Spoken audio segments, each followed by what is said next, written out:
เรียบร้อยนี่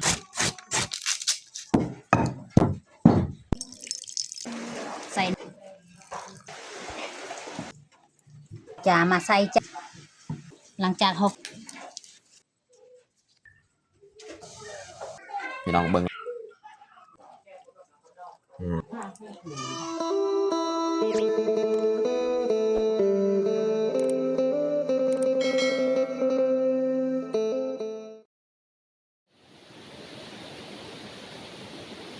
กับสบายดีเบิร์ดสู่ครูสู่คนยินดีตอนรับเข้าสู่ซองน้องมุกดาสำหรับมื้อนี้มุกดากับบ่ได้ไปช่วยพ่อแม่บ่ได้ช่วยหุดข้าวเนาะมื้อนี้มุกดากะสิมาเอาข้าวที่ยังเพิ่มค่ะมุกดาสิเฮ็ดข้าวต้มหรือว่าข้าวนมในยังต่างๆนั่นแหละมุกดาสิลองไปเฮ็ดข้าวต้มเม็ดข้าวเนาะพี่น้องสู่พี่น้องเบิ่ง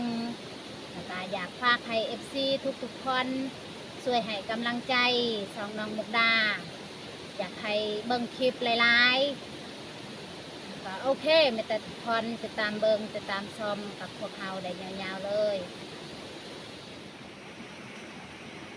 นี่แหละพวกน้องไผ่กะฮูดเข้าแล้วนี่ส่วนมื้อนี้นี่มุกดากะบ่ได้ไปช่วยพวกเพิ่นมุกดากะสิมาเก็บเอาข้าวต่อยังอ่อนแล้วก็กำลังเฮิมมุกดาสิมาเฮ็ดข้าวต้มมุกดาสิมาเก็บเอานี่ก็บ่ได้ช่วยฮูดข้าวน้ำเพิ่น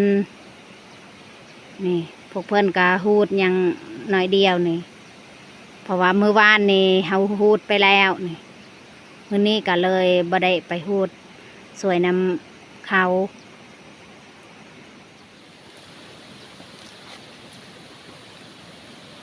นี่แหละอุปกรณ์ที่เขาจะซื้อแหละก็เอามาเกี่ยวนี่ข้าวตอกยังอ่อนนี่เม็ดข้าวตอกยังอ่อนแบบนี้เขาจะมาเกี่ยวเอาเลย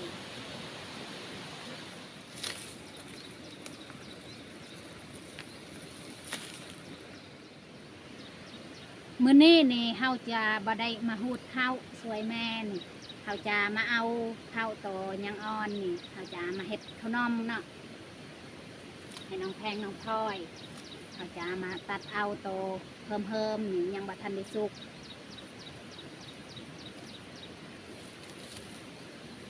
เขาจะมาเกี่ยวเอาเลยนี่เบื้องนี้นี่เขาหูดแล้วในแต่ว่าโตยังบ่ทันได้สุกนี่เขาจะบ่เอาเขาจะบ่หูดเขาปะแต่ว่าเขาสิมาเก็บเอานี่มาเก็บเอามาเฮ็ดข้าวนม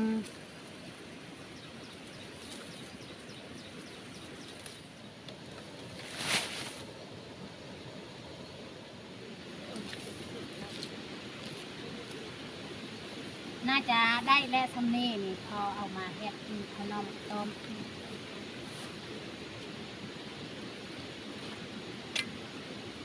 เขาก็จะ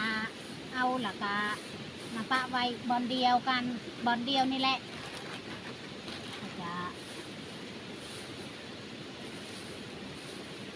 แล้วเขาก็จะเอามาหูดอยู่นี่แหละเขาจะปะไว้บอนเดียว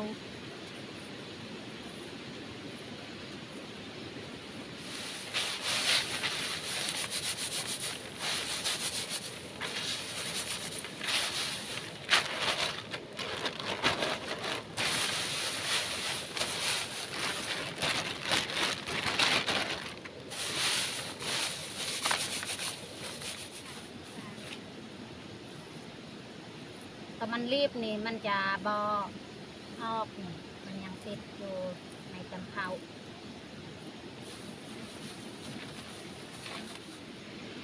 หลังจากเขาสร้างใบเขาออกแล้วก็เขาจะมายัดใส่ถุงยางนี่ใส่ซองทองนะพี่น้อง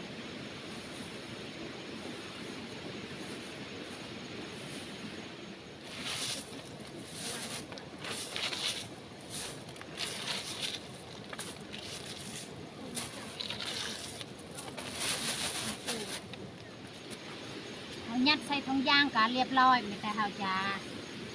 ยัดใส่กระเจาะนี่แหละ ราะว่ากระทะนี่เขาบ่ได้ถือแต่เขาถือกระเจาะมาเขาก็จะกลับบ้านแล้วก็กลับมาเฮ็ดที่บ้าน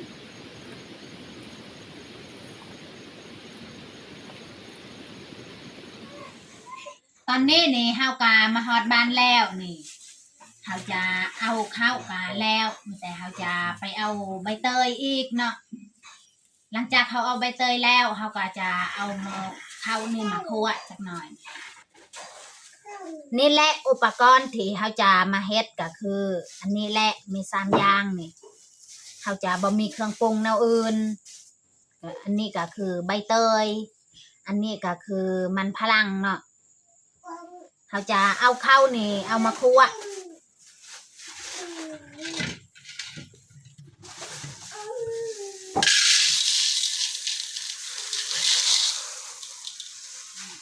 เต็มเขาจะเอามาข้าง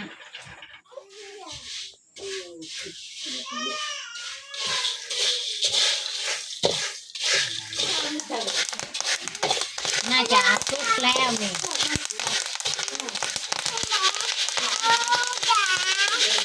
เราจะมาเทใส่กระดงนี่ปะให้มันเย็นนี่จักหน่อยจึงมาตำจะมาเท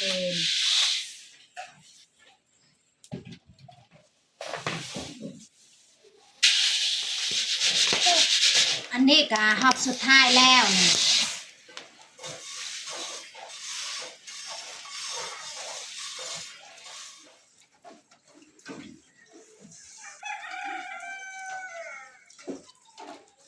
ตอนนี้นี่เฮาก็เอาเข้านี่มาป้อนใส่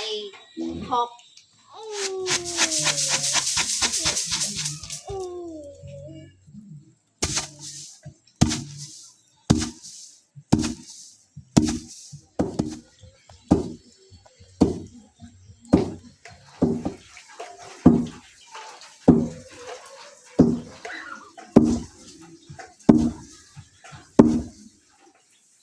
เขาจะเอามาพัดนี่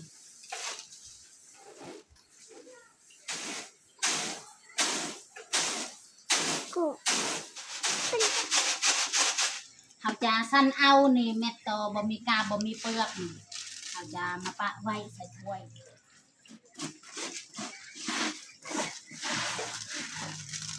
นี่ตัวนี้นี่มันบ่มีเปลือกแล้วนี่มีแต่เม็ดข้าว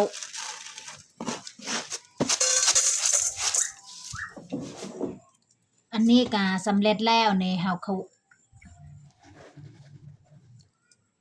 อันนี้นี่สำเร็จแล้วนี่เฮาตำไม่แต่เฮาจะเอามาคั่วต่ออีกเฮาจะเอามาคั่วนี่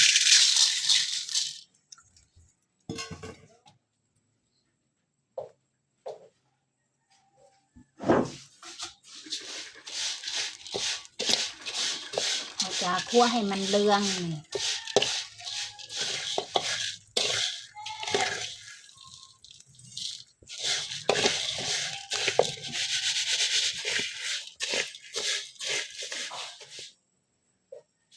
อันนี้การเฮาจะป้องนี่เรียบร้อยแล้วเฮา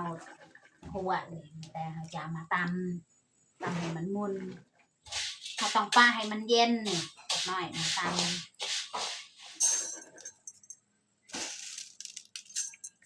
เฮาตำนี่เทื่อละน้อยเทื่อละน้อยนี่ยันเฮาตำลายนี่ยันมันบ่มุนเฮาต้องตำเทื่อละน้อย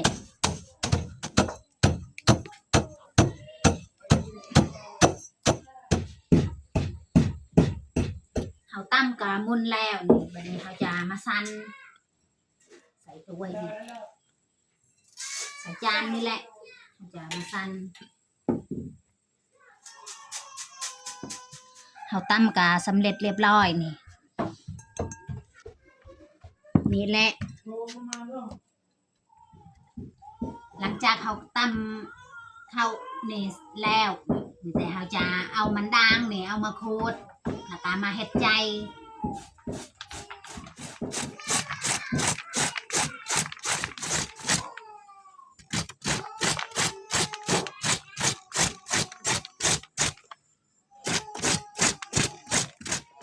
แล้วนี่เราจะเอาใบเตยนี่มาตัดแล้วก็มาตำให้มันมุนนี่เราจะเอานำใบเตยนี่มาผสม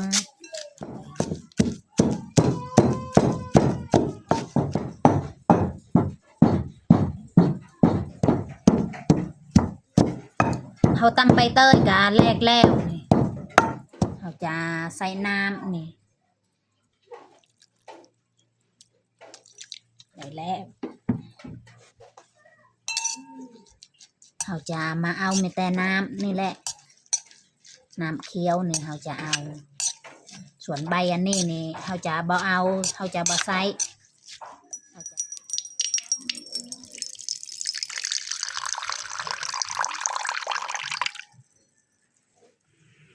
นี่แหละเครื่องปรุงที่เราจะมาปรุงนี่เราจะมาผสมนี่ก็เบิดเท่านี้แหละอันนี้ก็คือข้าวที่เราเฮ็ดพองอาหารเสริมนี่ข้าวที่เราตำส่วนอันนี้ก็นำใบเตยอันนี้ก็คือข้าวเม็ดเนาะตัวนี้นี่เราเฮ็ดต่างหากเราจะบ่ได้ผสมข้าวที่เราตำส่วนอันนี้นี่มันด่างแล้วก็มีน้ำตาลเครื่องที่เราจะมาปรุงก็เบิดซำนี้แหละเราจะมาเฮ็ดข้าวต้มเราจะเอาน้ำตาลนี่มาใส่น้ำใบเตยนี่เราใส่อยู่นี่มันจะละลายเราจะมาคนเราจะเอาเกลือนี่มาใส่หน่อยนึงจะเอาน้ำใบเตยนี่มาใส่หล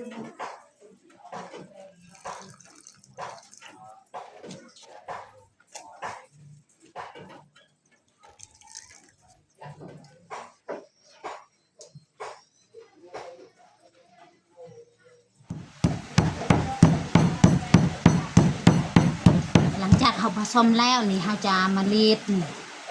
โอ้มันติดนี่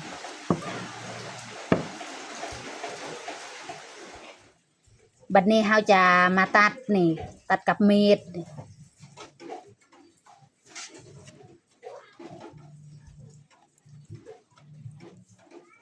เขาจะมาใส่ใจนี่เขาจะเอามันด่างนี่มาใส่ข้างกลางเขาจะมาเฮ็ดใจ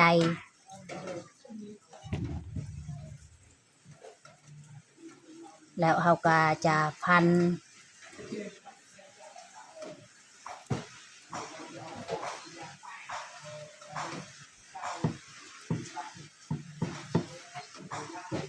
เขาจะมาฟันเห็ดเป็นก้อน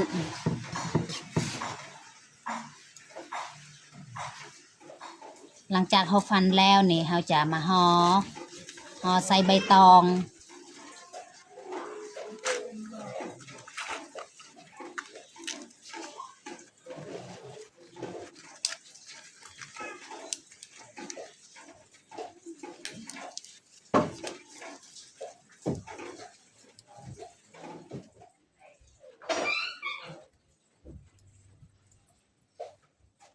นี่สำเร็จนี่เขาห่อส่วนอันนี้ก็เขาจะผสมนี่เขาเป็นเม็ดนี่เขาจะบดได้ตำเขาจะเอามันด่างนี่มาใส่แล้วก็เอาน้ำตาลแล้วก็เอาน้ำใบเตยนี่มาใส่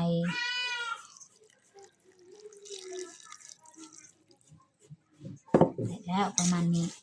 เราจะมาคนให้มันเข้ากันกับน้ำตาลมันด่างแล้วก็เม็ดข้าวหลังจากเขาผสมแล้วนี่เราจะมาใส่ใบตองเราจะมาห่อ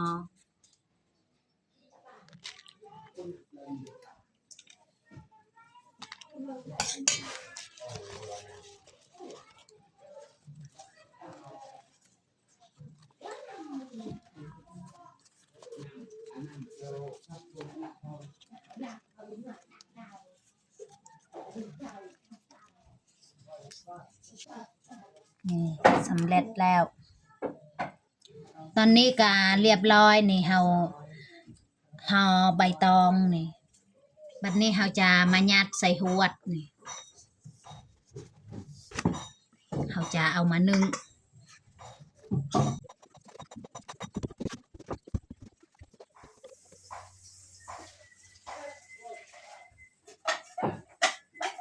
เรายัดสำเร็จแล้วนี่เราจะเอามานึ่งหม้อน้ำนี่มันพอดแล้วนี่ค้างไว้แต่โดนเลย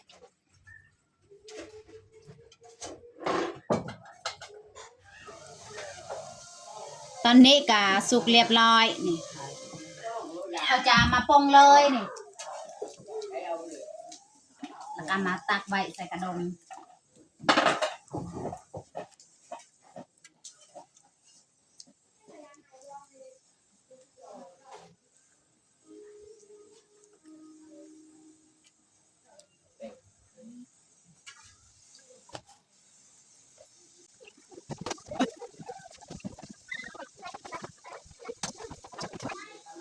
สำเร็จเราตักไว้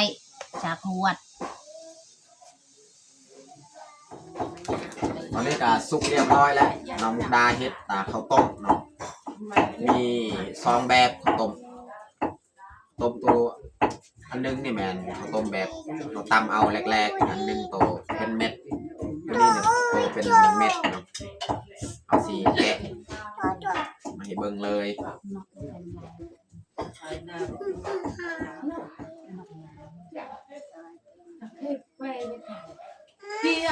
เหนียวขนาดตัวนี้นี่เหนียวเอา หุดโต๊ะ แซ่บเนาะนี่ตัวเป็นเม็ดเนาะแบบเราไม่ได้ตำแรกตัวนี้นี่พี่ลองเบิ่งลักษณะนี่ถ้าด่าละติกันอดึงเลยกันอ้าวน้องพลอยเป่าเด้ออย่าเฝ้ากินมันฮ้อนเป่า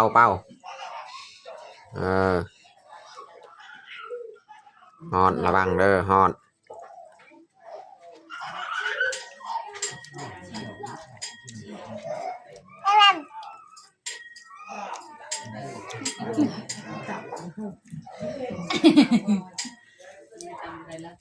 กิน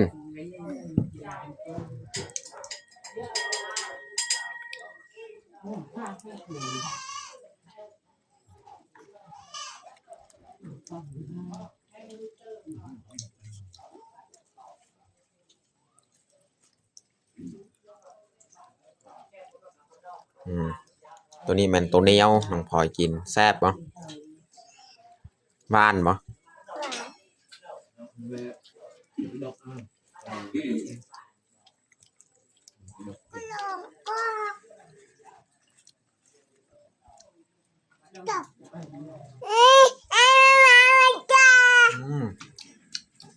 นุ่มๆเลยพี่น้อง